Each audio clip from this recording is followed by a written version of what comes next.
J'espère que vous me recevez.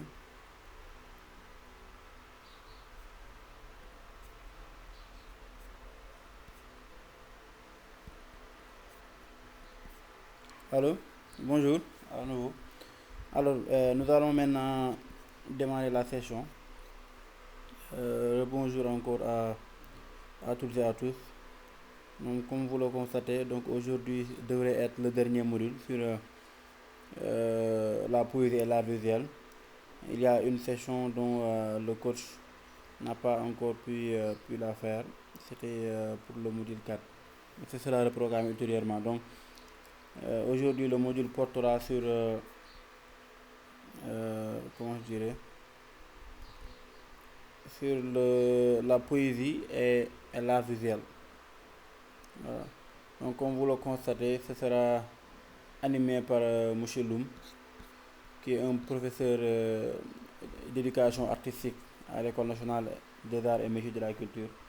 Donc, c'est aussi un poète, un auteur, un écrivain, romancier également. Voilà, donc, c'est un doyen qui va vraiment partager ses expériences, ses compétences avec vous ce matin. Donc, sans plus tarder, je vais lui laisser la parole. Monsieur Loum, vous avez la parole.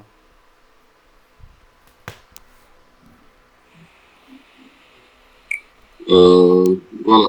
Merci, monsieur Tassir. Donc, je vais me présenter d'abord et merci quand même d'avoir porté cette confiance à ma modeste personne pour animer ce module. Euh, pour est très important, mais parfois peut-être ignoré. Je me présente donc, vous l'avez déjà dit, c'est Albino. Je suis professeur d'éducation artistique à l'École nationale des arts et métiers de la culture, chef de département des arts visuels. J'ai capitalisé quand même plusieurs années d'expérience dans le métier en tant qu'enseignant, mais aussi en tant qu'artiste peintre, mais aussi en tant qu'écrivain aussi. Comme l'a dit Tafsir, je suis poète, je suis écrivain, mais je m'active dans d'autres domaines de la littérature, comme le conte. Je suis aussi essayiste, voilà, et romancier. Donc, voilà, pour une très brève la présentation de celui qui doit animer aujourd'hui voilà, ce module. Et je vous souhaite tous la bienvenue, espérant que ce sera un partage, hein, et ça ne sera pas, comment dirais-je, un échange frontal, mais quand même, je pense qu'on va partager ensemble, poser des questions, prendre des notes, donner des contributions par rapport à ce module-là. Et puis, je pense que ça sera bénéfique euh, non seulement pour vous, mais aussi pour moi-même, qui va animer ce module-là. Donc voilà donc cette brève présentation, vraiment qui mérite d'être suivie avec attention et éventuellement pour en recueillir le maximum de connaissances. Voilà. Donc sans tarder, on va aller dans le vif du sujet pour parler quand même de l'art visuel. Voilà. Poésie et art visuel. Correspondance, ou art visuel et poésie. Hein. Correspondance, convergence et divergence. Donc, entre les concepts. Donc, c'est ça qu'on va traiter aujourd'hui. Poésie et art visuel. Donc, en guise d'introduction, nous dirons que les arts visuels et la poésie constituent deux formes d'expression artistique qui traduisent les émotions, les idées et les perceptions du monde à travers des langages différents. L'un s'appuie principalement sur l'image, c'est-à-dire les arts visuels, donc la couleur, les formes, tandis que l'autre privilégie les mots. Donc voilà les deux notions qui s'opposent et se complètent en même temps. En ce qui concerne les mots, donc, l'expression se fera au niveau des rythmes et des figures distinctes. Pourtant, ces deux disciplines entretiennent des liens étroits fondés sur la recherche du beau, de l'expressivité et de la symbolisation. Donc, étudier le parallélisme entre les arts visuels et la poésie permet ainsi de mettre en évidence leur correspondance, leurs points de convergence, mais également les divergences qui font la richesse et la singularité de chacune de ces pratiques artistiques. Voilà. Donc, ça veut dire qu'on va voir ce qui les réunit entre les deux formes d'art. On va voir aussi ce qui les enrichit. On va voir aussi éventuellement, bien entendu, leurs divergences, même si ces divergences-là, c'est des divergences un peu minimes, et qui contribuent toujours à enrichir l'une des formes d'expression ou bien l'autre forme d'expression.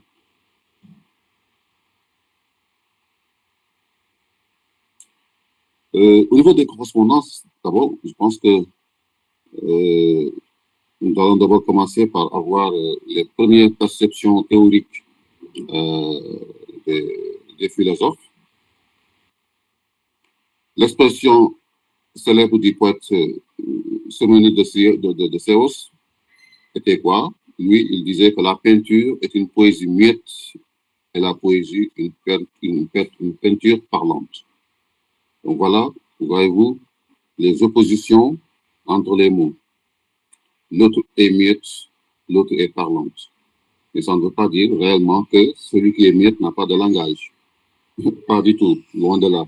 Mais peut-être tout dépend de l'éloquence. Ici, de l'éloquence, c'est simplement parce que la vision est beaucoup plus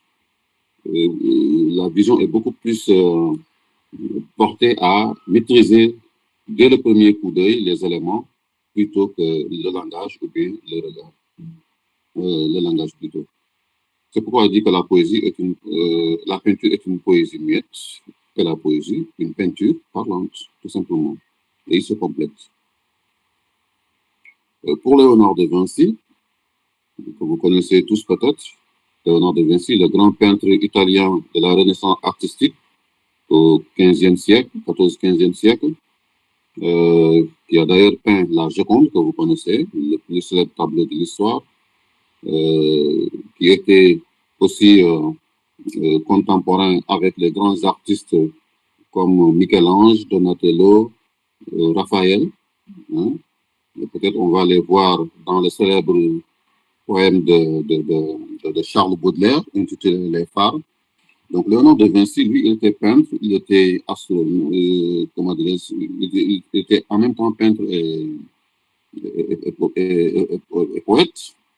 Lui, ce qu'il dit, c'est quoi? Dans sa fameuse traité de la peinture, il considérait que la peinture est une poésie qui se voit au lieu de se sentir, et la poésie, une peinture qui se sent au lieu de se voir. Donc, voyez-vous, il n'est pas très loin de la définition de Simonide de Sèvres. Voilà, c'est toujours une opposition en jeu de mots, voilà, qui dit l'un est pratiquement inclus dans l'autre. Il y a de la poésie dans la peinture, tout comme il y a de la peinture dans la poésie. Donc, c'est ça qu'on va voir carrément aujourd'hui. Pour lui, l'art visuel et la littérature partagent les mêmes objectifs, c'est-à-dire susciter des émotions, capturer la vérité du monde. Et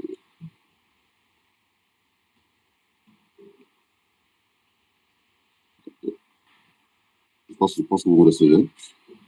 Voilà, capturer la vérité.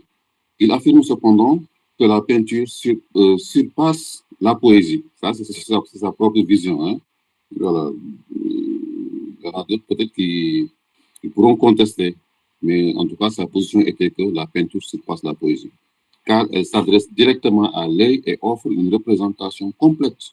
Tandis que la poésie décrit les choses mot à mot, de manière séquentielle. Voilà. Bon, c'est ça qu'il a dit, hein, la peinture surpasse la poésie. Peut-être elle ne le surpasse pas, peut-être elle est beaucoup plus accessible, peut-être, hein, parce que, comme on dit, hein, euh, regarder une image vaut mieux que lire tout un livre. Voilà. Parce que l'image peut concentrer toutes les informations nécessaires qui pourraient être écrites dans un livre. Donc, à premier coup d'œil, on comprend. C'est le rôle d'ailleurs des affiches publicitaires, par exemple, où en une seule image, on dit tout. Donc c'est ça la position de Léonard de Vinci. Mais d'autres théoriciens, comme Théophile Gautier, on va voir aussi, voilà, parce que c'est des gens qui sont partagés en même temps entre littérature et art visuel. Pour lui, quand je vois quelque chose de beau, je voudrais le toucher de moi, de tout moi-même, c'est toute sa personne d'ailleurs, partout et en même temps. Je voudrais le chanter et le peindre, le sculpter et l'écrire. Voilà. Donc lui, il va plus large. C'est-à-dire, il ne se limite pas à la peinture, à la poésie seulement. Il lui dit que quand il voit une chose, il voudrait le chanter, donc il est dans le chant. Il voudrait le peindre, il est dans la peinture. Il voudrait le sculpter, il est dans les arts plastiques, c'est-à-dire la représentation formelle en trois dimensions des choses. Mais il voudrait aussi l'écrire, voilà, la poésie ou bien la littérature. Donc, pour dire que toutes ces formes d'expression se complètent en même temps. Donc, il n'y a pas de dichotomie à faire entre ces formes d'art.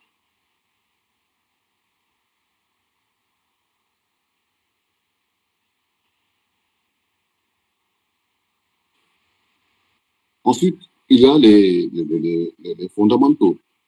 Il y a les fondamentaux. Par exemple, la composition et l'expression. Hmm. Ces deux formes d'art, c'est-à-dire la peinture ou bien les arts visuels de manière beaucoup plus générale et la poésie. Donc, quand on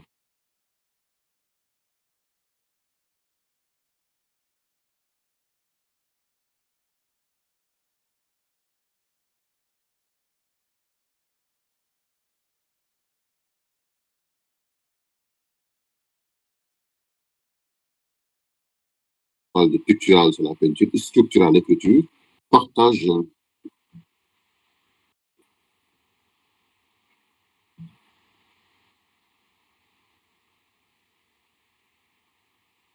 c'est bon?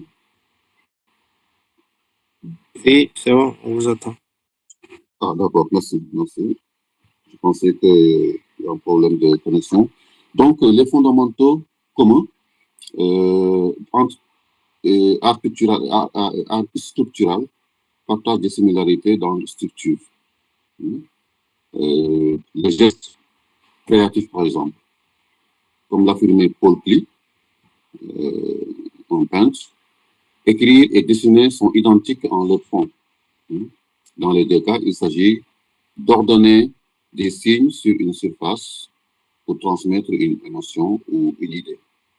De nombreux géants de la littérature manient aussi le pinceau et le crayon, soit pour illustrer leur propre œuvre, soit pour cet art comme un exutoire, ou ils pratiquent cet art comme un exutoire intime ou une véritable discipline artistique. Là.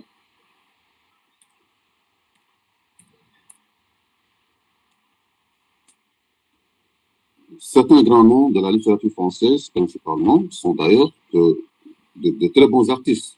Hein. C'est des dinosaures de la création artistique.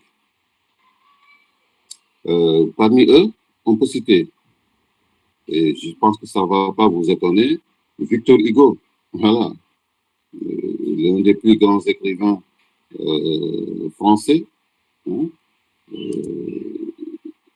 qui a écrit beaucoup de recueils de poèmes. Lui-même, sans doute, était le plus doué, hein, en tout cas le plus prolifique, le plus fécond aussi bien en littérature, mais aussi en art visuel, parce qu'il dessinait, comme vous pouvez le voir. Hein. Il a dessiné près de 4000 unités, de 4000 dessins. Donc, il a présenté plus de 4000 dessins, la vie, encre y compris. Voilà. Peut-être ça peut étonner ceux qui le connaissent uniquement comme étant un écrivain, alors qu'il était aussi un grand dessinateur. Donc, les deux formes d'art, il les maniait d'une manière avec une certaine aisance. Mais ces représentations avaient une allure visionnaire, souvent sombre et fantastique. Et ça dépend quand même des différentes périodes qu'il a traversées, sa période d'exil, hein, ou bien sa période où il était un peu gêné dans la politique. Il représentait donc en dessin, en image, tout ce qu'il voyait, tout ce qu'il sentait. Voilà, c'est pour un peu, comme je l'ai dit tout à l'heure, faire une certaine jonction entre les deux formes d'art. Pour son propre plaisir, il faisait ou bien pour dessiner, pour ses proches, il faisait par exemple des dessins, des pochades, hein, des caricatures, bien des dessins spirituels, et il rasait même des cartes de vœux. Voilà. Avec des dessins, il joue un peu avec la graphie de son nom. Donc ça, il le faisait très souvent. Donc, il avait un carnet où il remplissait avec le crayon beaucoup de dessins pour conserver la mémoire des lieux ou des détails d'architecture. C'est en 1847 que Victor Hugo atteint la pleine maîtrise de son art, je parle de l'art visuel, créant sa propre technique mêlant crayon, lithographie et fusain avec au lavis d'encre. Il y a quand même des termes de terminologie en art visuel. Quand on parle de lithographie, hein, donc c'est une forme de gravure.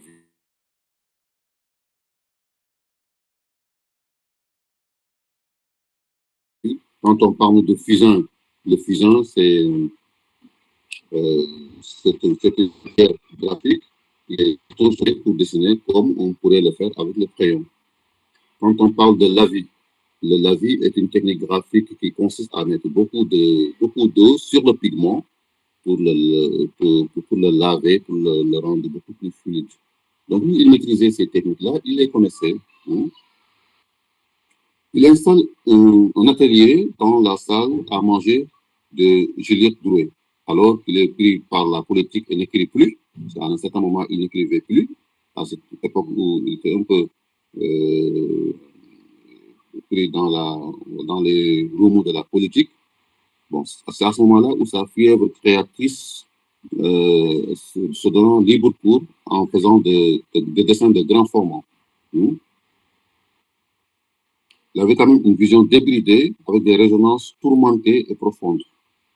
Quand vous prenez par exemple les dessins intitulés Le bourg à la croix, Le champignon ou Galia, La ville morte, Vue de Paris, Paysage aux trois arbres, c'est des travaux de bonne qualité, mais qui, un peu, la palette était trop sombre, parce que ça correspondait à l'époque d'une politique aussi un peu sombre. Donc, Hugo multiplie ses expériences techniques, écran soluble, pour les effets de craquelure. Tout ça, c'est des techniques picturales qu'il maîtrisait en tant qu'écrivain. Mélange d'encre, gouache, la gouache qui est une substance pigmentaire, et d'autres matériaux divers, le grattage, tout ça aussi c'est des techniques graphiques qu'il utilisait. Donc au service d'une véritable dramaturgie du dessin. Il accorde aussi aux tâches d'encre. L'encre, je vous rappelle que c'est surtout l'encre de Chine, ce qu'on appelle l'encre de Chine en art visuel, qui sert à écrire, mais aussi qui sert à dessiner surtout avec la procédure du lavis. Donc, il accorde aussi aux tâches d'encre un rôle de suggestion pour l'imaginaire qui fascinera plus tard les surréalistes et sera à l'origine du regard moderniste qu'on leur porte.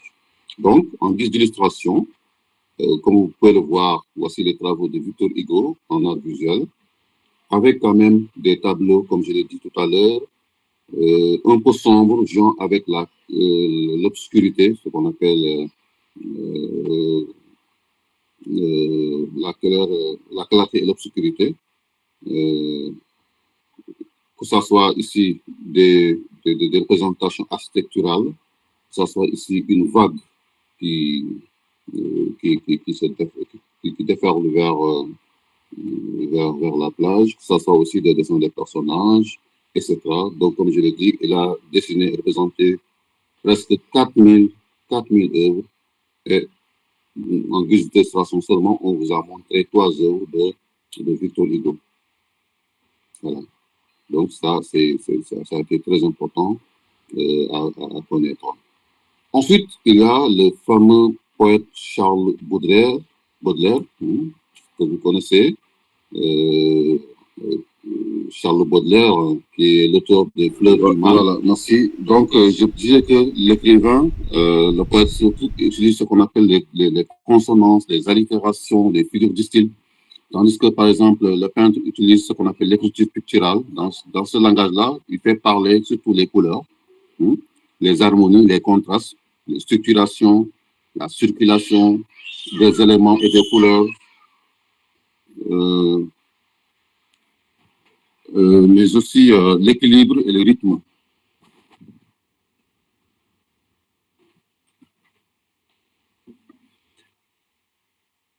Par exemple, je ne peux m'empêcher de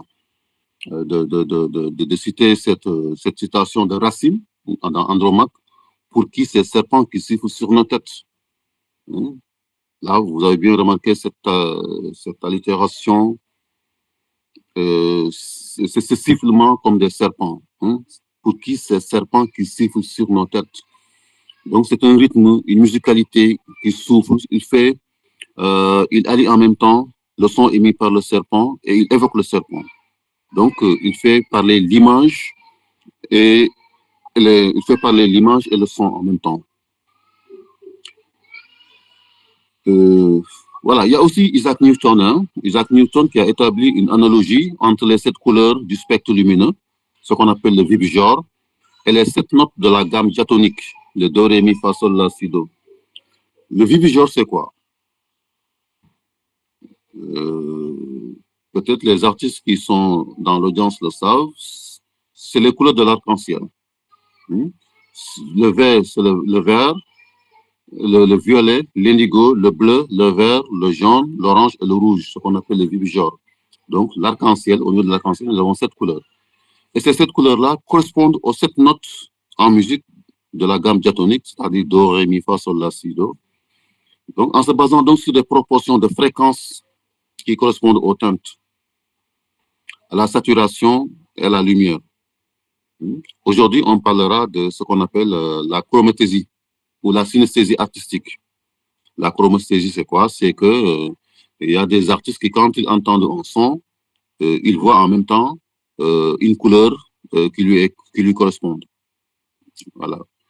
Cette théorie a été, n'est-ce pas, surtout amenée par le peintre Vassili Kandinsky au début du XXe siècle, qui a théorisé des correspondances précises entre, dans son traité du spirituel à l'art, les correspondances entre le son et la peinture. Donc, il a associé des couleurs à des timbres d'instruments. Par exemple, le jaune de la trompette, correspond au son de la trompette. Le bleu profond, il correspond au son de la violoncelle. Pourquoi certains maîtres musiciens de violoncelle, par exemple, quand il dit au musicien, il faut jouer plus bleu, c'est-à-dire il faut que le son soit beaucoup plus perçant. Voilà. Des célèbres artistes sont synesthètes, comme par exemple Duke Ellington, le célèbre jazzman Duke Ellington. Il y a aussi Wagner, il y a Stevie Wonder, il y a Lady Gaga, Pharrell Williams, Kanye West, qui sont beaucoup plus modernes et qui voient des couleurs lorsqu'ils composent de la musique, lorsqu'ils composent des sons, ils voient des couleurs. Donc aussi bien les artistes peintres comme Kandinsky voient des sons à travers les couleurs, mais aussi les musiciens voient des couleurs à travers le son. Et voici la correspondance graphique des couleurs. Donc, pour les couleurs les plus foncées, ça correspond aux notes les plus sombres. Pour les couleurs les plus claires, ça correspond aux notes les plus tendres. Mais cette synesthésie, comme on le voit, hein, c'est le mélange entre deux perceptions neurologiques, c'est-à-dire l'œil, la vision et la vue et lui. La vue et lui se correspondent à travers des connexions neurologiques qui se fait que voilà, la personne peut traduire en même temps un son en couleur, ou bien peut traduire en même temps une couleur au son. Donc ça, c'est pas donné à tout le monde, mais il y a des personnes qui ont cette perception-là. Et voilà, comme je l'ai dit tout à l'heure, Kandinsky, qui est peintre, le faisait, avec cette faculté-là. Duke Ellington, Stevie Wonder, par exemple, ou bien Kenny West ont ces facultés de voir des couleurs à travers le son. Et quand on parle de son, on parle aussi de la poésie, parce que la poésie n'est que des sonorités aussi, hein, n'est que des sonorités.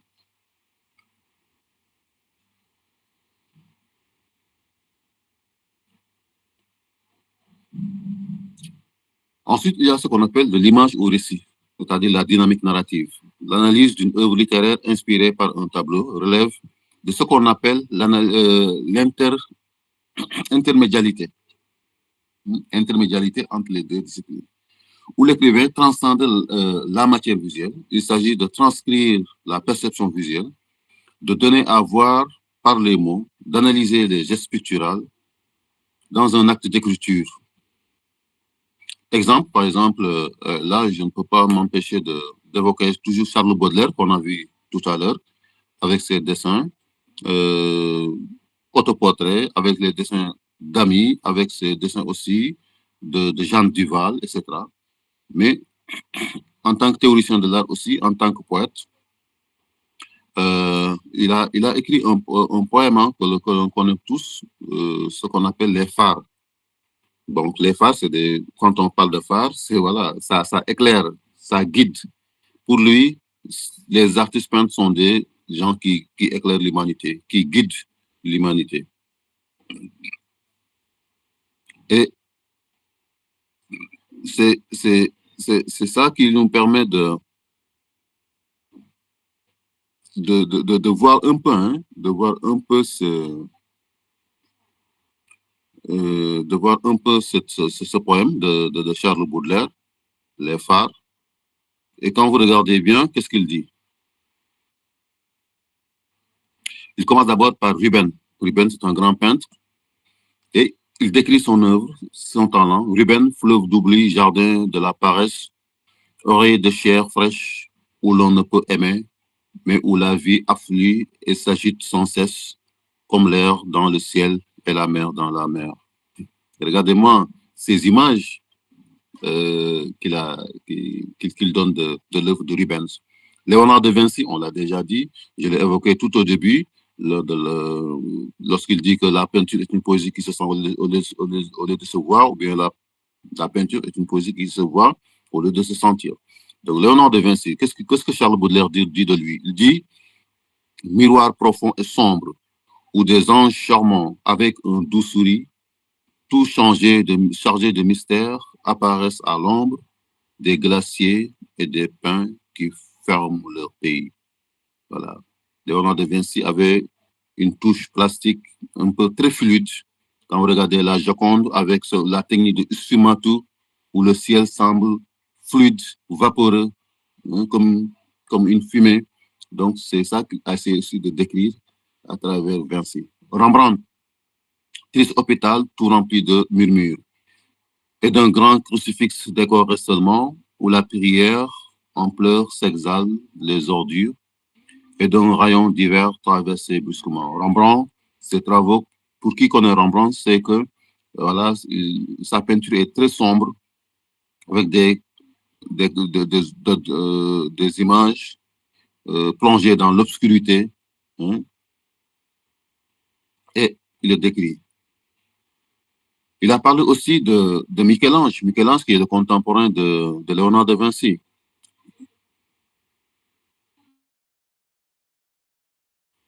Michel-Ange qui a peint la chapelle Sixtine avec ces personnages, hein, très robustes. Hein. Par exemple, sur la chapelle Sixtine, il a peint, par exemple, Dieu qui tend le doigt vers Adam pour lui donner le souffle. Cette image-là, peut-être beaucoup le connaissent. Il était un rival prononcé de Léonard de Vinci.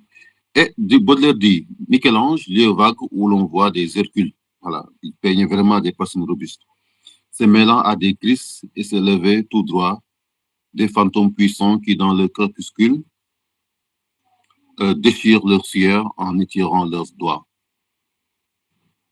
Colère de boxeur, impudent et faune, toi qui suis ramassé la beauté des Poujas, grand cœur gonflé d'orgueil, homme débile et jaune, Piguet, mélancolique, empereur de Forçat. Donc, Léonard de Vinci, il était animé par cette force. Non seulement il était dessinateur, mais il était aussi sculpteur. C'est lui qui a sculpté le David que l'on connaît maintenant. Le David, il a sculpté aussi un monument grandiose, Moïse. Hein? Et voilà, il a fait de très grandes sculptures avec du granit. Watteau, le peintre Watteau, carnaval ou bien ce carnaval ou bien des cœurs illustres comme des papillons, airs et en flamboyant. Décor frais et léger, éclairé par des lustres qui versent la folie à ce bal tournoyant. Voilà. Il a aussi parlé de Goya, hein, en qualifiant de cauchemar plein de choses inconnues, parce que voilà, à chaque peintre, son style est un peu décrypté par Charles Baudelaire. Il a parlé de Decroix, son ami, lac de sang hanté des sauvages aux anges, ombragé par un bois de sapin toujours vert, où sous le ciel chagrin, les fanfares étranges passent comme un soupir étouffé de Weber. Voilà.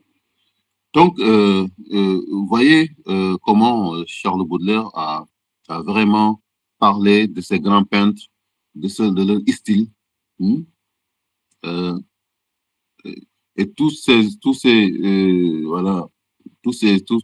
peintres-là, donc, il les a décryptés, il a décrit leur style pour allier la poésie à la peinture.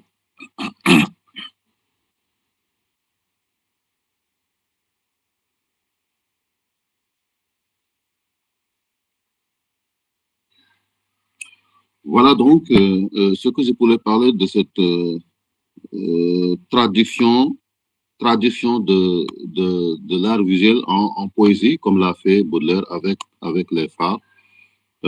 Mais on peut aussi chanter le peintre en même temps. Et là, par exemple, ici, ce texte qui est tiré de mon recueil de poèmes névralgiques. Là, j'ai dit, par exemple, pour les derniers sceptiques, c'était au jour du jugement de rétribution, quand l'humanité forma deux colonnes distinctes. J'ai jeté un regard par les persiennes dorées. Dans les châteaux du paradis, il n'y avait qu'un seul être. Son corps était de miroir, une lumière mouvante, entre deux ailes duvetées qui battent en silence. Qui est ce Dieu? Demandai-je aux Asgardiens. C'est l'artiste peintre, répondit-il en souriant. Il était seul en train de décorer le paradis, avec comme couleur ses salives parfumées et comme pinceau ses doigts cotonneux. D'or, animé par les airs doux d'une musique sacrée, toutes les bonnes âmes, se félicitant vivement, attendaient avec impatience que l'artiste finisse. Donc ça, c'est un poème qui est tiré de mon œuvre névralgique. Et c'est un poème un peu, voilà, qui peut faire rire, hein, parce que là, je dis que c'est l'artiste peintre qui sera le premier à entrer au paradis, parce que c'est lui qui doit décorer le paradis avant que les autres n'entrent. Donc voilà, c'est juste pour un peu rire de ça, mais pour dire aussi que vraiment les artistes peintres ont un grand rôle dans la société. Et voilà, c'était important aussi d'amener cet extrait-là pour montrer cet aspect proche entre les deux formes d'expression.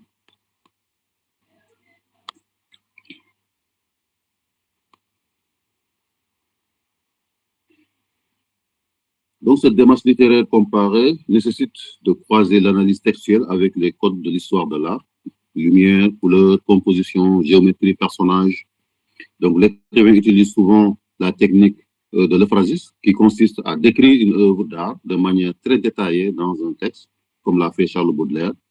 Le radeau de la Méduse, de Girocco, qui est au cœur de longs poèmes du radeau de la Méduse de Taïd Monnier. Le radeau de la Méduse, peut-être on peut évoquer l'histoire, comment dirais-je, c'est le gouverneur sénégalais Ismalt qui venait prendre service à Gorée. Son bateau a échoué au large du banc d'Arkinde à Mauritanie et tout l'équipage a péri, peut-être sauf quelques-uns, et ils ont construit un radeau, n'est-ce pas, qui les a amenés jusqu'à Gorée. Mais avant d'arriver, vraiment, ils étaient tellement, ils avaient tellement faim qu'ils étaient même obligés par devenir par manger de la chair humaine pour survivre. Et Géricault l'a peint dans un tableau extraordinaire, un très grand tableau, mais qui a été aussi traduit en poésie par Taïd Monnier. D'autres écrivains utilisent des procédés poétiques et artistiques qui permettent de mettre en relief une image en faisant appel à d'autres modalités sensorielles. On cite souvent, en guise d'exemple, ce passage bien connu du poème de correspondance de Charles Baudelaire, voilà. Comme de longs échos qui de loin se confondent. Donc, là, vous voyez carrément un tableau. Hein, voilà. Quand les mots roulent, quand les mots se confondent, quand les mots forment une image, voilà, on sent que voilà, il a traduit un tableau à travers quelques mots, tout simplement. Donc, ça, c'est charmant. Charmante audience, c'est la première partie. Voilà, je ne sais pas si pour la procédure, monsieur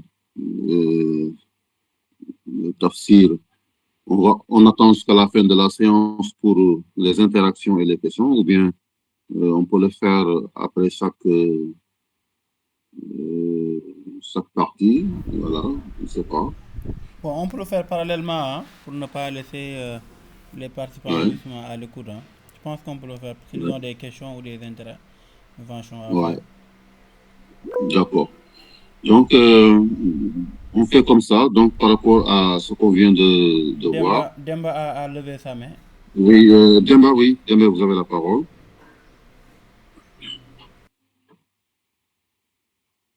Oui, allô, Demba.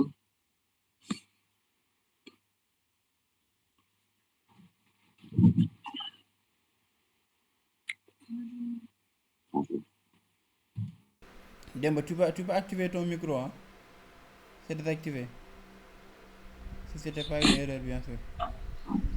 Ouais. Sinon, on peut continuer en attendant, si les autres n'ont D'accord. pas D'accord. Donc, on continue en attendant que les autres puissent intervenir. Oui. Oui, Demba. Bonjour à tout le monde. Oui, bonjour. Donc, je m'appelle Demba Tagorla. Oui. Donc, je suis enseignant. Oui. Actuellement, j'appelle depuis Matam. Ah, depuis Matam. Oui. Nous remercions vraiment le formateur, le coach, M. Lou, pour la présentation de ce module qui est vraiment d'une importance capitale. Merci. Et aussi les initiateurs de cette formation, à savoir Penchum pencum gox. Juste, je voudrais des éclaircissements par rapport à la poésie et l'art visuel. Oui. Est-ce qu'on peut considérer que la poésie s'appuie, elle s'appuie sur ce qu'on peut dire les mots, l'écriture, et l'art visuel, elle, à son tour, elle s'appuie sur des images. C'est ça, c'est cette différenciation que je voudrais savoir. D'accord. Ouais. Merci Demba, c'est très pertinent comme question. Oui, la poésie s'appuie sur des mots. La poésie s'appuie sur des mots, tandis que la peinture ou bien les arts visuels en tant que tels s'appuient sur, par exemple, la matière, la peinture, etc. Mais comme l'a dit Léonard de Vinci, ils se complètent, c'est la même chose. Parce que quand vous parlez de poésie et que la poésie utilise des mots, mais ces mots-là, c'est des mots colorés. C'est des mots colorés. C'est des mots, les mots-là, c'est des images en même temps. Quand on parle de figures du style, les figures du style, c'est des images en même temps. Les mots sont colorés parce que le rythme donne la façon dont ils sont utilisés donne un rythme. Et ce rythme-là, c'est des rythmes colorés. Je vous ai parlé tout à l'heure de ce qu'on appelle la chromothésie. La chromothésie qui est une correspondance entre le rythme et la couleur. N'est-ce pas? Donc, bien entendu, oui, la poésie utilise les mots pour s'exprimer, mais à travers ces mots-là, on peut pressentir des rythmes, des couleurs et une composition. Tandis que ce qu'on appelle la peinture ou bien les arts visuels, ça s'appuie sur des choses qu'on peut voir qui sont là, voilà, comme la peinture. La peinture, on le voit. La matière, on le voit. La sculpture, on le voit. Mais c'est aussi des mots, parce qu'ils véhiculent un langage. Ils véhiculent un langage. J'aime toujours donner cet exemple de dessin enfantin. Par exemple, l'enfant qui fait un dessin, ce qu'on appelle le dessin naïf d'ailleurs. L'enfant qui fait un dessin, il dessine une personne à gauche, une personne à droite, et il se représente au milieu. Là, sans même poser une question, voilà, on sait que l'enfant s'est dessiné lui-même et ses deux parents. Donc, on n'a pas besoin de mots, on a plus besoin de l'image pour comprendre. Et comme l'a dit l'autre aussi, regarder une image, c'est comme lire un livre. Donc, quand on regarde une image, on a sa propre lecture. Voilà, on peut décrypter l'image, on peut savoir, voilà, ce que l'image veut dire. Donc, voilà, Demba, ce que je pourrais apporter comme précision entre les deux formes d'expression.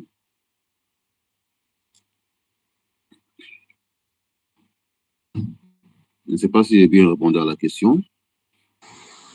Oui, j'ai bien même compris. Voilà. Je vous ai même entendu parler de gamme, de la gamme diatonique de Do majeur. Oui. Donc, ce qui veut dire aussi que la poésie, l'art visuel, ils ont aussi des rapports avec la musique. Parce que vous avez parlé de couleurs. Oui, l'art poésie, ils ont un rapport. Hein. Je pense que beaucoup de théoriciens, comme je l'ai dit tout à l'heure, beaucoup de théoriciens l'ont fait, comme Kandinsky. Kandinsky était en même temps peintre, mais un peintre qui peut entrevoir, voilà, des sons à travers la couleur. À travers la couleur. J'ai parlé aussi Isaac Newton. Isaac Newton, tout le monde sait qu'il a beaucoup théorisé sur, non seulement, peut-être pas seulement la théorie de la pesanteur, mais il a beaucoup théorisé sur les couleurs, hein, surtout sur le spectre lumineux de la couleur. Et chaque couleur a une sonorité correspondante qui est démontrée ici, sur ce tableau-là, comme vous pouvez le voir. Là, vous avez Ré, Mi, Fa, Sol, La, Si, Do. Hein? C'est des tons musicaux de rythme qui correspondent aux couleurs chaudes. Là, à droite, vous avez les couleurs chaudes. Et à gauche, vous avez les couleurs froides. Donc, les couleurs chaudes correspondent à cette sonorité beaucoup plus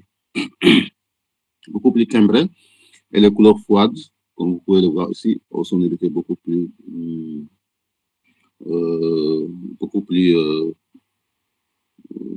douces, quoi. Donc, c'est vrai, c'est avéré que cette correspondance-là, ça existe, d'autant plus que il y a des personnes, de grands musiciens, qui le confirment, comme je l'ai dit tout à l'heure.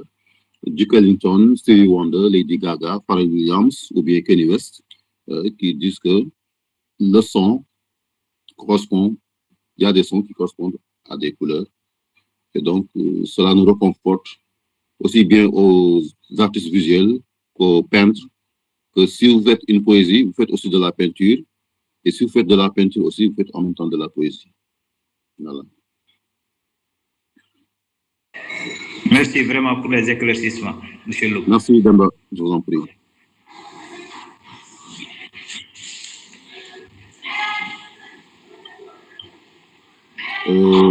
Donc, on peut continuer s'il n'y a pas d'autres... quelqu'un a levé la main?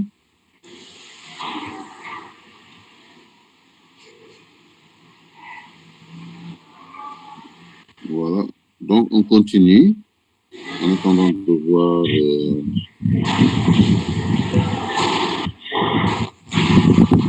Oui, mon Ansoumana Sadio.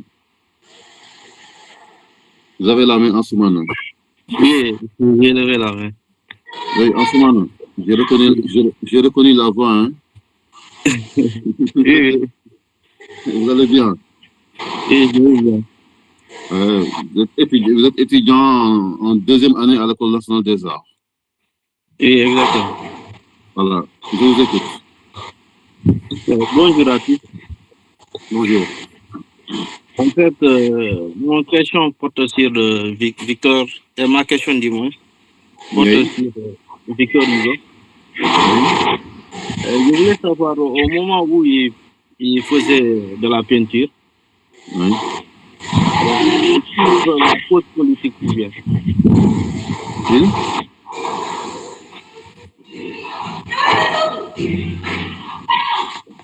En ce moment, répétez votre question, s'il vous plaît. Il y a un fond, au moment où il faisait la peinture, où il peignait, c'est sur la cause politique ou bien? Voilà, je vais vous répondre. Parce que au moment où vous faisiez la peinture, ça correspondait à une phase politique. Ça correspondait à une phase politique en France. Et à ce moment-là, il a délaissé l'écriture pour se verser dans la peinture. Parce que comme on dit, hein, la peinture est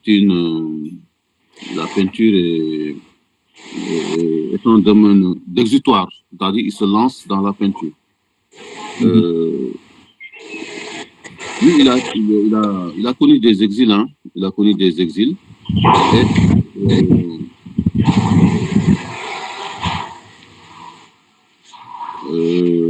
Voilà, je vais vous partager ça. Donc, à cette époque-là, il y avait, bon, c'était en 1850, quand il a installé son atelier dans la salle à manger de Juliette Doué, alors qu'il est pris par la politique, il n'écrit pratiquement plus, parce qu'il était politicien en même temps. Et comme il n'écrivait plus quand même, il se verse dans la représentation formelle des choses, il se verse dans la peinture. À ce moment-là, il a peint la croix, le champignon, Galia, la ville morte, vue de Paris. C'est des images en même temps engagées, voilà, pour dénoncer d'une manière implicite ce qui s'est passé une fois à Paris à cette époque-là.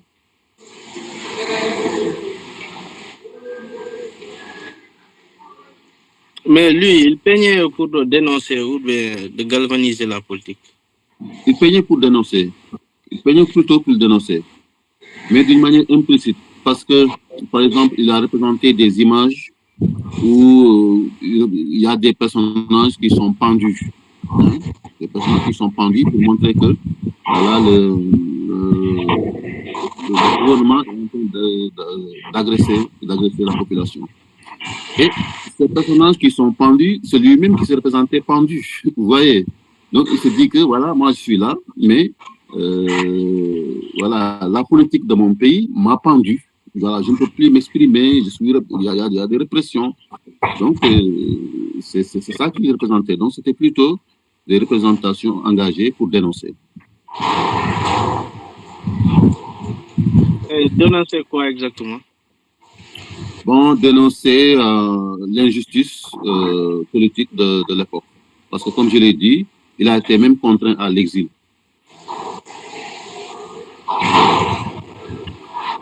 Il a même été contraint à l'exil, donc il dénonçait tout cela. Ok, merci beaucoup. Je vous en prie.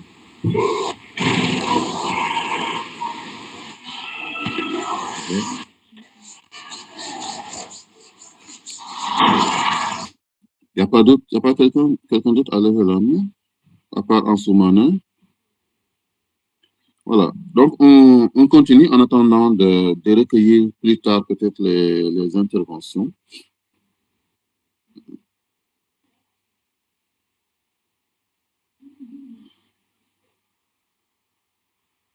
Donc, les convergences, il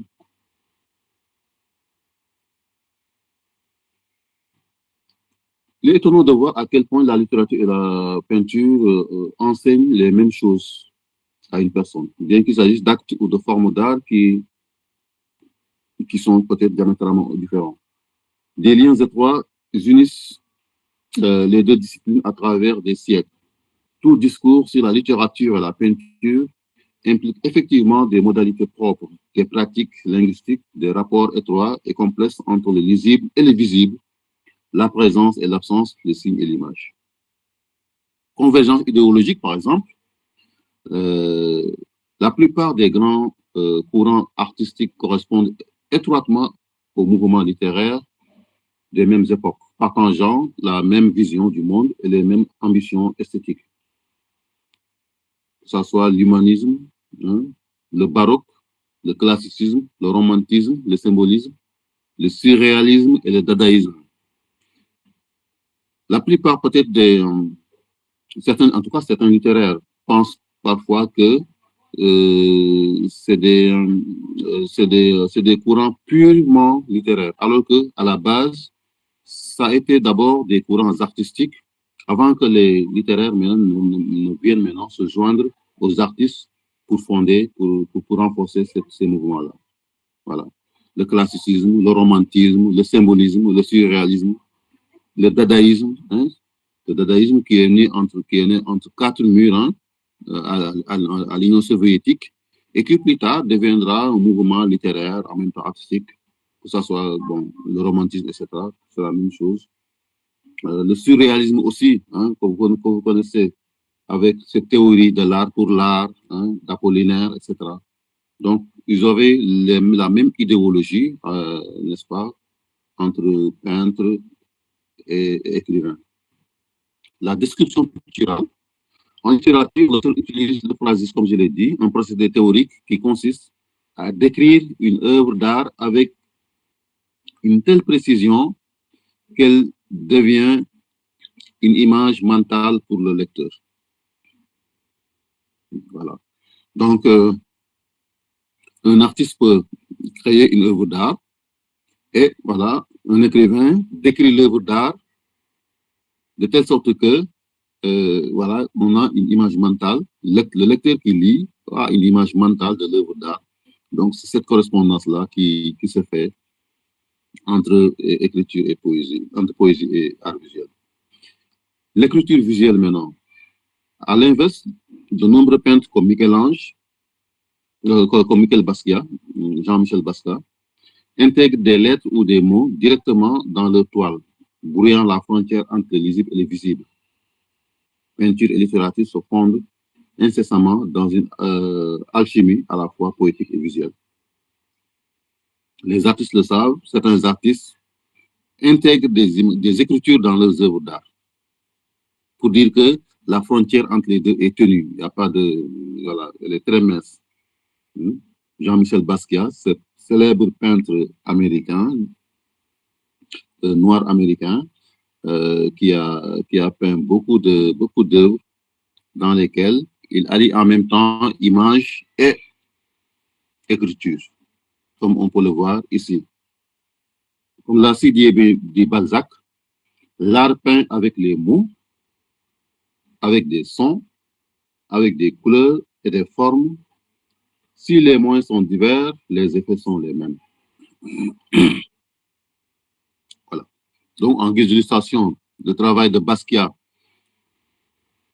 qui représente un peu le style naïf des dessins enfantins, avec sa propre vision du monde, et qui allie en même temps des textes à l'intérieur. On peut voir Liberty, la liberté, Crown, la couronne, Thief, le don, etc.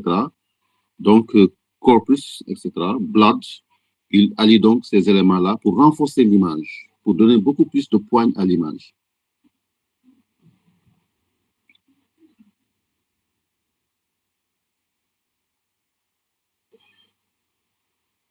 Là, on... Oui.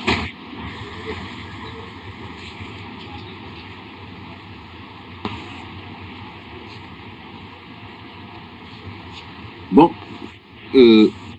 par exemple, là, que ce soit des œuvres publicitaires, par exemple, bon, c'est pas poétique, mais on est toujours dans l'écriture et l'image.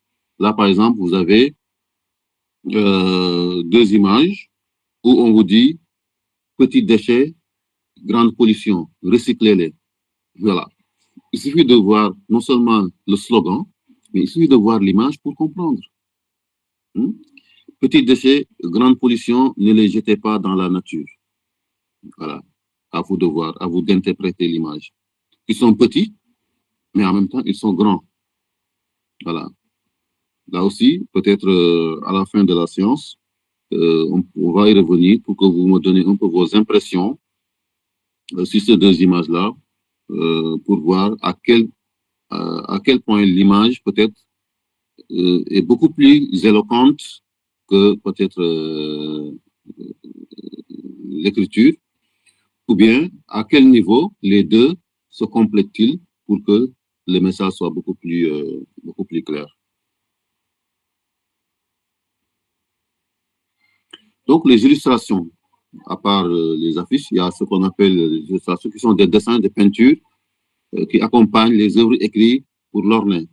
Je vous ai parlé au début du Petit Prince de Saint-Exupéry, qui écrit en même temps une œuvre littéraire et qui l'illustre avec des images. Il y a aussi l'éloge de la folie. L'éloge de la folie, un classique de Rotterdam, Erasme de Rotterdam, philosophe, dont l'œuvre a été illustrée par les dessins de Hans Holbein. Holbein, un très grand peintre, n'est-ce pas, de son époque. Donc, peut-être ici, en guise de recommandation, les artistes, les poètes qui sont là aussi, voilà, peuvent écrire des recueils de poèmes et qu'ils font appel à un artiste, voilà, pour illustrer le recueil de poèmes, c'est possible. Que ça ne soit pas peut-être seulement un livre où il y aura seulement l'écriture, mais quand même, on peut allier écriture et image en même temps, c'est possible. Ou bien peut-être, il y a peut-être des poètes qui sont là, qui sont très doués en ça, voilà, qu'ils voient un artiste peintre, qu'il collabore avec lui, qu'il lui soumette ses peintures, et chaque peinture, il fait un poème, n'est-ce pas, pour illustrer c'est ça. Et voilà, c'est des possibilités d'édition qui sont là, et voilà, peut-être les éditeurs aussi peuvent être intéressés par ça.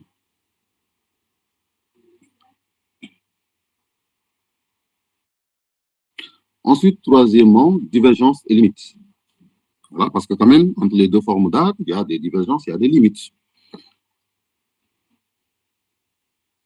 Malgré leur convergence, ces deux arts ont des mécanismes distincts.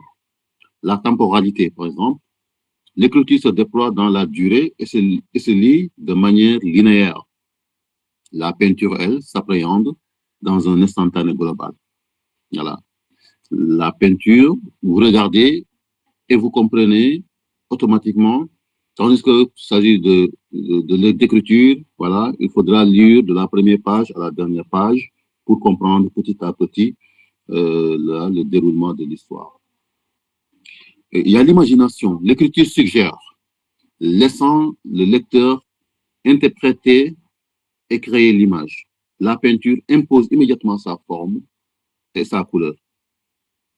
Donc, l'écriture suggère, voilà, donc il noue petit à petit son histoire et il laisse le temps au lecteur de faire d'interpréter l'histoire, n'est-ce pas? De donner sa propre signification, de tisser sa propre trame de l'histoire en même temps. Tandis que la peinture, lui, il impose immédiatement. C'est ça, et là, il vous donne l'image brute comme ça. Mais là aussi, à vous de faire votre propre lecture en entrant à l'intérieur de l'image, et voilà, et de faire votre propre opinion de l'image. Selon les mots de Michel Foucault, le rapport du langage à la peinture est infini. Voilà, ça, c'est déjà, ça résume tout. C'est un rapport infini. On ne peut pas tout dire. On ne peut pas tout dire. C'est un rapport très riche. Chacun peut le découvrir petit à petit. Alors, que les peintres ne disent pas que je suis peintre uniquement, je me limite à ça. Allez, il faut aller découvrir ce qui se fait en poésie. Et que le poète aussi ne se limite pas uniquement à la poésie, qu'il aille découvrir encore les pratiques artistiques pour se compléter. Il précise qu'on a beau dire ce qu'on voit ne loge jamais dans ce qu'on dit. Voilà. Non seulement il se complète, non seulement le rapport est infini, mais il y a toujours quelques limites quand même.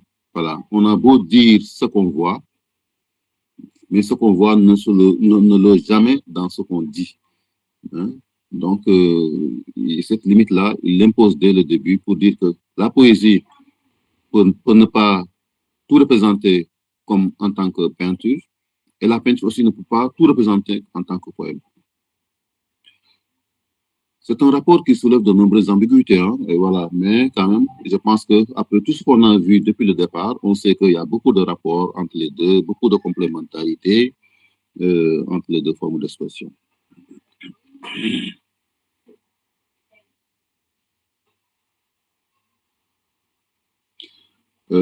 Ensuite, le mécanisme de lecture, la sémiologie ou sémiotique et la sémantique. Voilà. La sémantique, on fait référence aux théories de Barthes et Saussure. La sémantique de l'image est l'étude des signes visuels.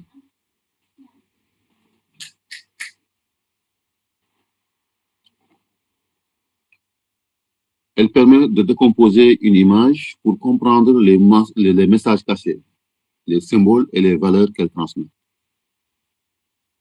Cette discipline s'appuie sur des concepts fondamentaux pour déchiffrer la communication visuelle. La base, c'est ce qu'on appelle la dénotation, c'est le sens littéral et objectif de l'image. Par exemple, une pomme rouge, un ciel bleu. La connotation, ce sont des associations d'idées, les émotions et les valeurs culturelles. La pomme rouge peut connoter le péché d'Adam, par exemple. Hein? Donc, la pomme, c'est une pomme. Mais là, quand on le voit, on peut penser à la pomme d'Adam. On peut penser aussi à la santé, ou bien on peut penser même peut-être quand on voit une pomme à la marque d'Apple. Le ciel peut connoter la liberté, le grand voyage. Donc le ciel, tout le monde connaît le ciel. Voilà. Mais quand on dit prendre le large, par exemple, voilà, c'est prendre sa liberté, aller vers le ciel. Comme l'a dit Youssou, je veux m'envoler, je vais être libre, je vais rester libre, je veux m'envoler vers le ciel. Voilà, le ciel, quand il dit cela, c'est vraiment cette liberté qu'il veut démontrer. Donc, il faudra faire cette lecture-là entre l'image et sa signification. C'est très important, aussi bien en poésie qu'en art visuel. Et la sémantique, qui étudie la signification des sens des unités linguistiques. Chaque signe visuel est composé de deux éléments indissociables, le signifiant et le signifié. Le signifiant, c'est l'aspect matériel du signe, forme, couleur, typographie. Le signifié, c'est le concept mental ou l'idée associée. Par exemple, là, j'ai trois éléments qui sont là, qui sont des logos. Et il suffit de regarder le logo, par exemple, ça vous renvoie à quelque chose. Donc, ici, on n'a pas besoin de paroles, on n'a pas besoin de descriptif. On a tout juste besoin des images pour comprendre. Et c'est ça, les deux notions de signifié et signifiant. Et voilà. Donc, avant d'aller à la partie 5, la dernière partie, conseil aux jeunes écrivains, voilà, je voudrais quand même quelques interventions, juste pour me dire ces sigles, ces logos-là, ça signifie quoi, d'après vous? Ça vous renvoie à quoi?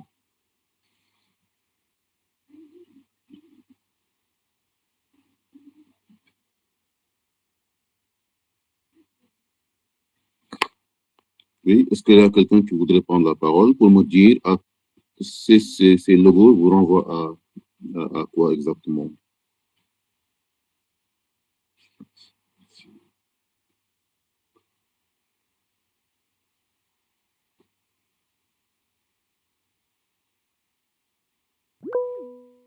Oui, oui, en ce moment, oui. Et moi, en fait, je vois souvent ces marques-là sur des voitures. Oui, sur des voitures. Et comme... C'est vrai, oui. Est-ce que vous pouvez distinguer au moins une marque de voiture ici? celui se trouve au milieu. Oui, là, oui. Alors, celle du moins, voilà. Oui. Je vois qui une lettre W et V. Oui. Oui. Je ne connais pas vraiment la signification. Ah, voilà, vous ne connaissez pas la signification. D'accord. Et les autres, vous ne le connaissez pas aussi. Celui-là à droite et à gauche. Ça, aucune idée. Hein. D'accord, aucune idée. Donc, ça veut dire que les signes aussi ne sont pas. On peut accéder directement aux signes, mais le signifié peut nous échapper. Voilà. Il n'est pas dit que toujours, que quand on maîtrise le signe, on peut maîtriser le signifié. C'est juste ça. Monsieur Manet, monsieur Sadio vient de le démontrer. Le signe, c'est ce qu'on a l'habitude de voir, on le voit, on le comprend.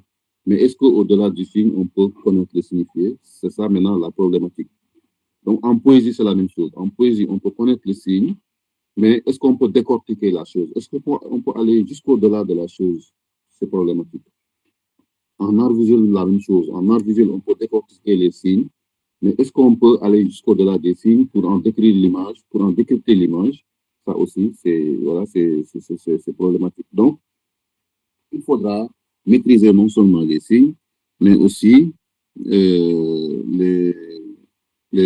comment dire, les signifier. Oui, dernière intervention, qui peut me donner les signes, vous le connaissez, mais est-ce que vous pouvez me donner encore les signifier? Voilà, j'entends quelques réactions pour qu'on puisse, parce que normalement, il nous laisse encore 20 minutes, si je ne m'abuse, monsieur Tafsir.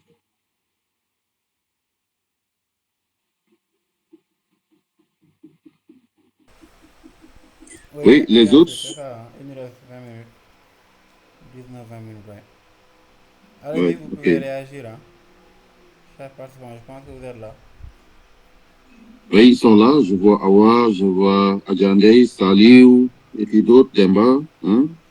Est-ce que vous avez une idée du signifié de ces images-là pour qu'on puisse maintenant passer à autre chose? Il suffit juste de partager votre avis, hein, votre impression. C'est juste ça. Ensuite, on va échanger ensemble.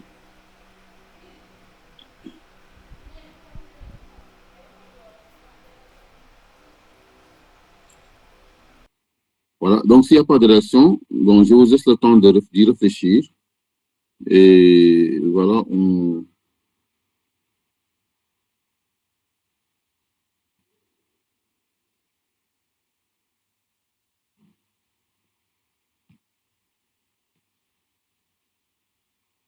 y reviendra pour décrypter le signifié et le signifiant. Je vous dis que c'est vraiment toujours intéressant de savoir cela.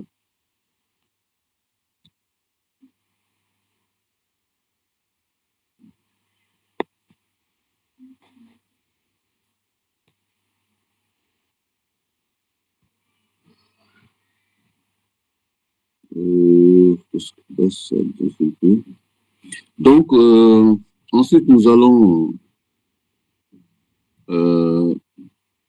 nous allons aborder cette partie parce qu'on ne peut pas partir sans des conseils à donner.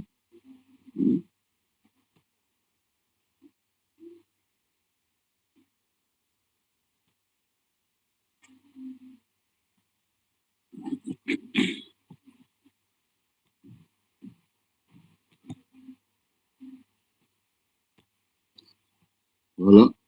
Donc, conseil aux jeunes écrivains pour préparer le concours de poésie inédit et innovation. C'est important parce que au vu de tout ce qu'on vient de voir aujourd'hui, ça doit vous servir à quelque chose. De telle sorte que lorsque vous écrivez, il faut penser à ces éléments-là. C'est-à-dire, lorsque vous écrivez un poème, pensez que vous n'écrivez pas seulement un poème, vous faites aussi de l'art visuel en même temps. C'est-à-dire, on a des images derrière les écrits, on a, on a des sonorités derrière les écritures. Hein?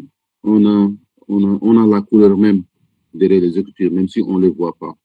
Voilà. Mais peut-être le lecteur peut avoir cette perception de couleur, de sonorité, d'images qui sont là et peut-être qui nous échappent. Hein? Parce que comme disait Victor Hugo, hélas, quand je parle de moi, je parle aussi de vous. Donc, celui qui écrit, peut-être il écrit pour lui-même, mais il n'écrit pas réellement pour lui, il écrit aussi pour les autres.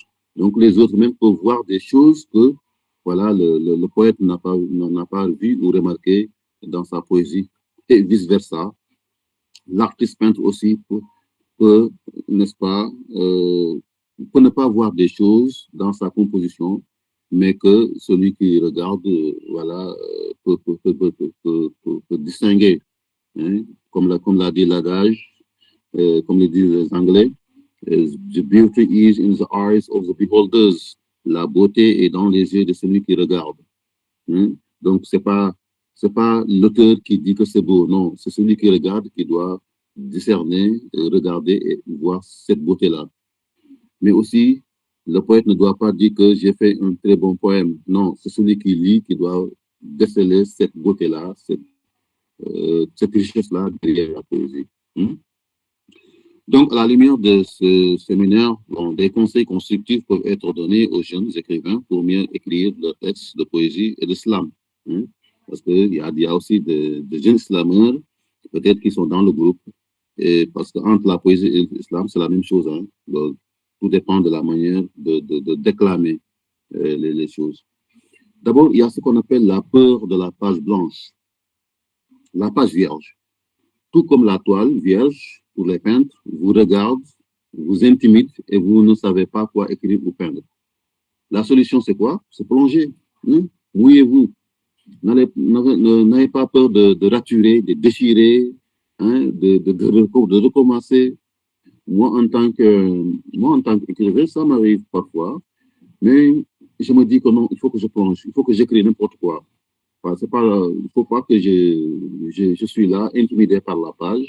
Il faut juste que j'écrive, même si après je vais déchirer, recommencer. Mais c'est à ce moment-là que vous allez voir que ça commence à venir. Voilà, que la mayonnaise commence à prendre. Hein. Donc, il faut, il faut toujours plonger et voilà, et écrire.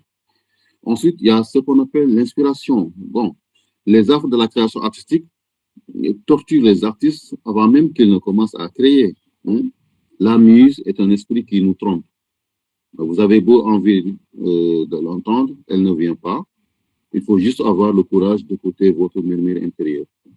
Parce qu'on parle souvent d'inspiration, je ne suis pas inspiré ces temps-ci, voilà, donc je n'écris pas, je ne suis pas inspiré, donc je ne peins pas, voilà, c'est pas aussi ça. L'inspiration est un concept, certes, mais je pense que il n'y a pas de bon ou de mauvaise œuvre. Il faut tout juste quand même essayer d'écrire et petit à petit, l'appétit vient en mangeant. Voilà, c'est comme ça. Euh, on dit que le peintre est en même temps acteur et spectateur de son œuvre. C'est-à-dire, en même temps que vous créez, vous êtes émerveillé par ce que vous créez, parce que vous découvrez des choses nouvelles. À la limite, ça vous étonne même que cette œuvre-là soit née de vous. Donc, cette même impression peut habite les poètes et les slameurs. Donc, voilà. Donc, c'est petit à petit que ça va, vous remarquez, ça va venir. Donc, il faudra tout juste commencer. Voilà. Et ne pas être attentiste. Éviter aussi le piège du syndrome de l'imposteur. Voilà. Le syndrome de l'imposteur est le sentiment général qu'un artiste ou bien un écrivain pense que les résultats de son travail sont si mauvais et s'étonne de leur succès. Ça touche tout le monde.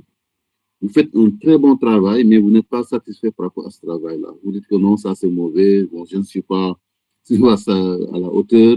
Eh bien non, voilà, ça peut étonner tout le monde. Comme je prends par exemple Van Gogh. Van Gogh n'a pas vendu un tableau durant son vivant et aujourd'hui, ces tableaux valent des millions, des millions. D'autres artistes aussi ont été peut-être, d'autres poètes ont été moins reconnus à leur époque. Et aujourd'hui, ils sont des références en tant que grands poètes de la littérature. Hein. Donc, voilà, ce syndrome-là, il faut l'éviter. Il faut présenter-le. Hein. On parle de tout doit être présenté. Maintenant, si le public juge, voilà, peut-être vous pouvez vous orienter par rapport à ça, quoi. Donc, il y a toujours une petite chose à changer pour rendre le rendu final un peu meilleur. Donc, on ne pense que parce que ce n'est pas parfait, que ce n'est pas bon. Non, c'est bon, mais il faut toujours peut-être parfaire petit à petit et ne pas dire que je ne vais pas présenter cela parce que je ne suis pas convaincu. Non, présenter toujours, c'est très important. Montre et laisse voir, ça c'est la suite logique. Donc, plutôt que de dire à un lecteur ce qui se passe dans une histoire, un écrivain devrait décrire ce qui se passe et laisser le lecteur remplir le blanc pour lui-même. Il inonde l'esprit de lecteur d'une expérience immersive qui transcende l'espace et le temps. Donc, ne dites pas, voilà ce que je veux que le lecteur voit. Non. Ne dites pas que voilà ce que je veux que le spectateur voit. Faites votre part des choses, racontez votre histoire, décrivez ce que vous avez à décrire et laissez maintenant le lecteur ou le spectateur remplir les blancs. Et les blancs, ce n'est pas des blancs. Monsieur Loum, je pense que le son est un peu faible. Hein? Il est faible. Hein? Ou bien c'est juste à mon niveau. Vous entendez bien, cher participant? On ne sait pas. Là c'est bon, ouais. Ah, là c'est bon. Ouais, là c'est bon, ouais. Ah, donc voilà, c'était un peu plus loin de... Voilà, donc c'est ça. Donc, je pense que vous avez pris note, même si le son était faible, je pense que vous avez pris note quand même par rapport à ce partage-là. Donc, évitez la peau blanche, évitez d'être emprisonné par l'esprit de l'inspiration, évitez les pièges du syndrome de l'imposteur, hein, et laissez voir, hein, laissez le spectateur ou le lecteur remplir les vides. Les vides, bon, ce n'est pas des vides qu'on peut voir, il y a des vides spirituels, c'est ce qui est derrière. Donc, c'est au lecteur ou au spectateur de compléter l'œuvre. Hein. Il faut aussi lire beaucoup. Ça, je l'ai ajouté dans les recommandations parce que ça devient problématique de nos jours, hein, que les jeunes ne lisent plus. Donc, il faut absolument lire beaucoup. Parce que le fait de lire beaucoup vous ouvre des ornières, vous ouvre des portes, vous ouvre des... voilà. Absorber le travail des autres peut vous apprendre une nouvelle technique, n'est-ce pas? Vous orienter vers de nouvelles pistes qui vous mèneront dans d'autres endroits de voyage, hein, ou tout simplement vous pousser à revenir à ce que vous aimiez. Voilà. Parce que peut-être vous avez aimé quelque chose, mais finalement vous l'abandonnez. Alors que c'est cette chose-là que vous avez abandonnée qui peut être la clé de votre succès. Mais en lisant beaucoup, vous allez faire des comparaisons entre les auteurs, vous allez gagner beaucoup plus de maturité, de bagages, de bagages linguistiques, etc., pour pouvoir écrire bien vos textes. Émission picturale, ce qu'on appelle la picturalité, et intertextualité entre le récit et le tableau. L'écrivain est avant tout un artiste, hein, avec un langage plastique. Il doit réaliser un récit qui, à l'instar de l'artiste, inscrit dans le langage les contours et couleurs de l'œuvre picturale étant à faire de l'espace du texte un espace plastique. Donc, comme je l'ai dit, l'espace du texte est un espace plastique. On doit sentir les couleurs dans un texte. On doit sentir la plasticité dans un texte, c'est-à-dire les sonorités, voilà, les figures du style, comment c'est amené, voilà, les sons. Hein, comme je l'ai dit, le texte nous donne à voir. Il nous donne à voir non pas seulement des symboles, mais il nous donne à voir aussi des images. Hein. Donc, ça, c'est à cultiver lorsque vous écrivez. Voilà. Mais surtout aussi, quelque chose que peut-être que j'ai omis de dire, c'est surtout l'engagement de l'écrit, de celui qui écrit. Parler de contexte socio-éducatif, culturel de son peuple, de ce qui le concerne, parce qu'on ne peut pas être, par exemple, au Sénégal, écrire un texte qui est destiné à quelqu'un qui est peut-être d'autres peuples. Donc, il faut être peut-être engagé, parler des choses qui sont là, des intérêts du peuple. Ça aussi, ça peut être très inspirant. Donc, au vu de tout cela, le langage commun entre les deux, quand on parle de l'art, on parle d'art en même temps, aussi bien en écriture qu'en peinture. Quand on parle d'inspiration, voilà, ça se retrouve aussi bien en écriture qu'en art visuel. Le narratif, même chose. La composition, même chose. Le langage, l'image, le rythme, tout ça, c'est des terminologies qu'on trouve aussi bien en poésie qu'en art visuel. Donc, pour vous dire que il y a toujours cette similitude entre les deux expressions. Voilà. Et en guise de conclusion, si vous me le permettez, donc, les arts visuels et la poésie constituent deux formes d'expression artistique qui traduisent les émotions, les idées et les perceptions du monde à travers des langages différents. L'un s'appuie principalement sur l'image, et c'est évident, la couleur, les formes, tandis que l'autre privilégie les mots. Donc, comme je l'ai dit, c'est une opposition entre couleur et mots, mais aussi le mot, c'est surtout le rythme et les figures du style. Pourtant, ces deux disciplines entretiennent des liens étroits fondés sur la recherche du beau, de l'expression et de la symbolisation. Étudier ce parallélisme entre les deux arts, c'est-à-dire l'art visuel et la poésie, permet aussi de mettre en évidence leur correspondance, leurs points de convergence, mais également les divergences qui font la richesse et la singularité de chacune de ces pratiques artistiques. Parce que la poésie, elle est une pratique artistique. Donc, maîtriser leur convergence, leur divergence, ne fait que enrichir nos textes, ne fait que enrichir notre expression plastique. Donc voilà la présentation que je devais faire aujourd'hui sur poésie et art visuel. Espérons que ça va vous profiter à nous tous. Et voilà, donc la parole reste ouverte pour les contributions, les questions. Voilà. Merci. Merci beaucoup.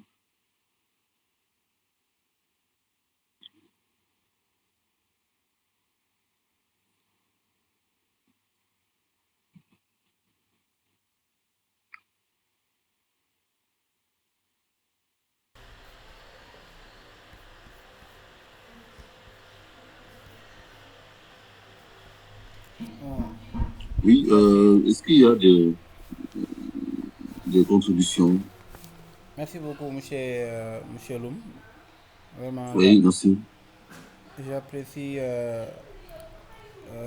la scientificité. Je vois que vraiment, il y avait du contenu. C'était bien préparé à l'avance.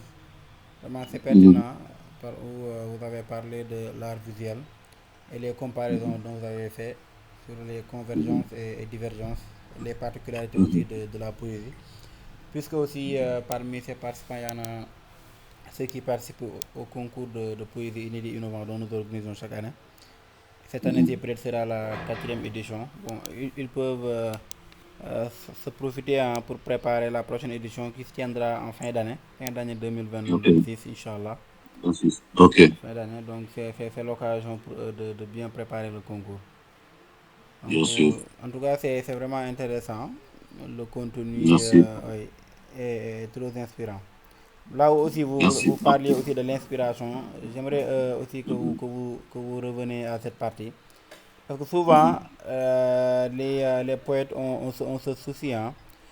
Par exemple, dans la poésie, on rencontre souvent des poètes qui, avant d'écrire, ils vont choisir d'abord le titre de leur poème. Mais pour moi, comme la poésie est, la plupart du temps, si l'inspiration vient ailleurs, que ce soit divine ou autre, je ne sais pas. Mais parfois, par exemple, moi personnellement, parfois, là, quand j'écris du texte, le titre vient après avoir terminé le texte. D'accord. Donc, soit je vais utiliser dans le texte, soit ce sera une autre inspiration, mais ce sera après l'écriture du poème. Mais ce n'est pas par rapport aux autres, c'est pas si les participants peuvent aussi partager leur expérience. Voilà, et leur perception là-dessus quand même. D'accord. En tout cas, c'est intéressant, parce que aussi chaque personne aussi a son style, sa manière d'écrire, etc., etc.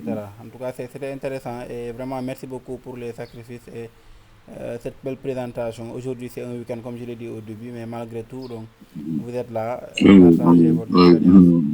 Bien sûr, voilà. Donc, je voulais que vous reveniez sur cette partie. Voilà, donc cette partie-là, c'est l'inspiration. Parce que l'inspiration, c'est quoi? Que ce soit les artistes visuels, que ce soit les poètes, ils disent que j'ai pas l'inspiration pour écrire. Et il y a même des artistes ou bien des poètes qui vous disent que moi, l'inspiration me vient que lorsque je suis sous la douche, voilà, en train de prendre ma douche, hop, l'inspiration vient.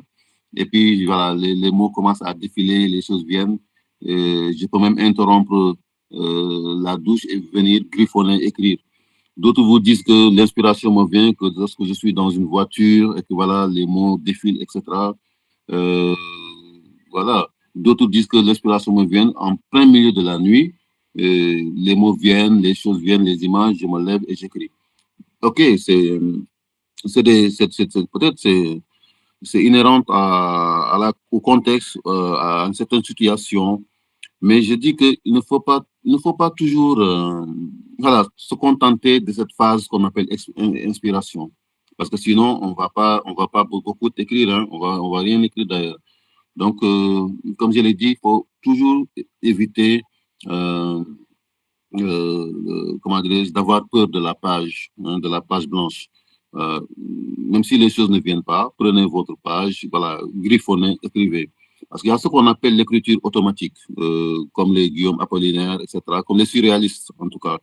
Les surréalistes disent que, voilà, il faut écrire d'une manière automatique. Ça, c'est des concepts.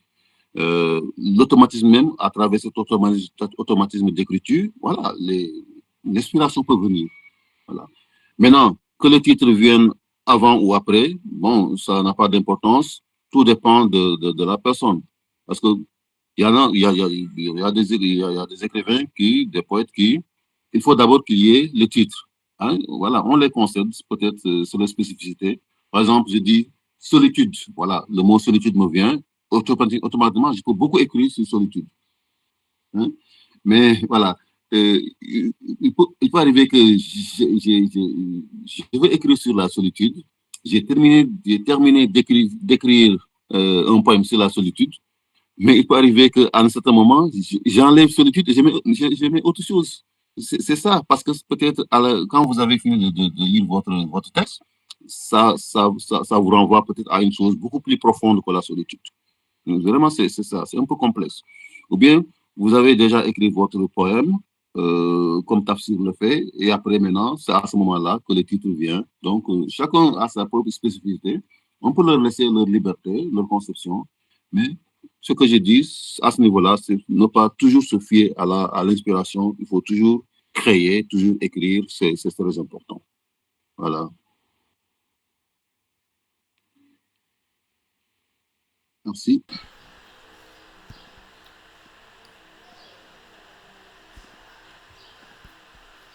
C'est Oui, c'est bon, intéressant, il n'y a pas. c'est intéressant en tout cas. Oui, Mhm.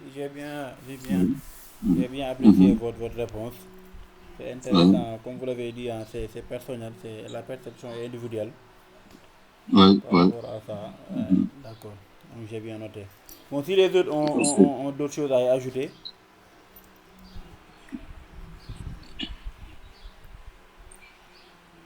sinon juste vous faire un rappel. Donc le formulaire de présence est toujours disponible au niveau du chat. Mhm. Donc merci de faire le remplissage du formulaire. Donc c'est obligatoire pour l'obtention de votre attestation de participation.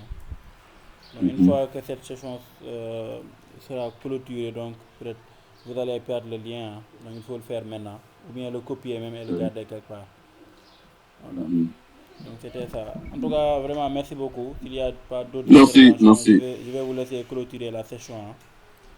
Voilà, merci beaucoup. Donc, vraiment, c'est un immense plaisir quand même, vraiment de partager cette session-là sur un thème assez spécifique, comme je l'ai dit au départ, entre poésie et art visuel. Et je pense que tous ceux qui sont là, qui sont des professionnels de l'art et de l'écriture, ou bien simplement de simples amateurs qui veulent découvrir et comprendre, qui veulent se lancer aussi, hein, à travers vraiment cette compétition-là que vous lancez, donc de pouvoir participer, de s'exprimer, que ce soit en poésie, en slam, ou bien, voilà. Donc, c'est très important. Donc, je vous remercie d'avoir accordé cette confiance en moi. Et voilà, je remercie tout le monde qui a participé. Et voilà, au revoir. Merci beaucoup, merci Monsieur Lou, merci pour tout, hein. Merci vraiment, merci pour Merci, tout. on est ensemble, je vous en prie. Merci Merci. beaucoup. Donc à la prochaine, Inch'Allah. Merci. À la prochaine. Excellent week-end Merci. à vous tous. Merci, merci beaucoup. Merci beaucoup. Bien sûr.